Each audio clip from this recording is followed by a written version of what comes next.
nagkaroon ng kasunduan ang Department of Social Welfare and Development o DSWD Region 2 at ang pamahalang lungsod ng Kawayan para sa pagpapahiram ng lupa sa loob ng 30 taon para sa pagtatayo ng isang proposed regional warehouse sa Isabela. Sa panayam ng Bomb Rancho Kawayan kay Regional Director Lucia Alan ng DSWD Region 2, sinabi niya na layunin ng proyekto ang pagkakaroon ng sapat na imbakan ng family food packs at non-food items, lalo na at ang Isabela ay isa sa mga lalawigang madalas na maapektuhan ng mga bagyo at iba pang kalamidad.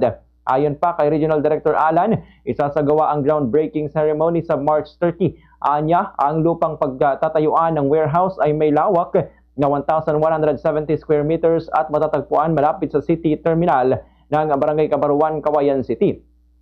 Dagdag pa niya, bukod sa Isabela, mayroon ding inalaang donasyon ng lupa sa Igig, Cagayan para sa kaparehong proyekto, subalit naghahanap pa ng pondo para sa konstruksyon nito. Samantala sa Kawayan City ay may umiiral ng koordinasyon ng DSWD sa Department of Public Works and Highways o DPWH at sa lokal na pamahalaan para sa pagpapatupad ng proyekto. Sa kasalukuyan, nagrerenta lamang ang DSWD Region 2 ng mga warehouse sa iba't ibang lugar sa rehiyon at ayon sa ahensya, mas makabubuti ang pagkakaroon ng sariling pasilidad upang makatipid sa gastusin at mailaan na lamang ang pondo sa mas mahalagang programang direktang nakikinabang ang publiko. Sa ngayon, wala pa umanong tiyak na petsa kung kailan matatapos ang konstruksyon ng nasabing regional warehouse.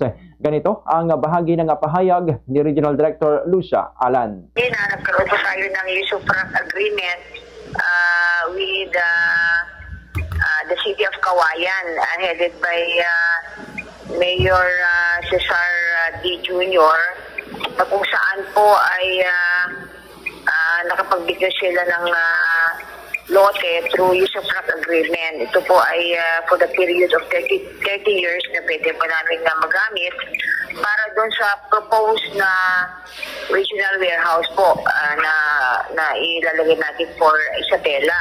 Alam din po natin na ang Isabela, ang Region 2 po ay nabaybayan ng bagyo at knowing yung city of Kawayan na strategic at central location na sa region,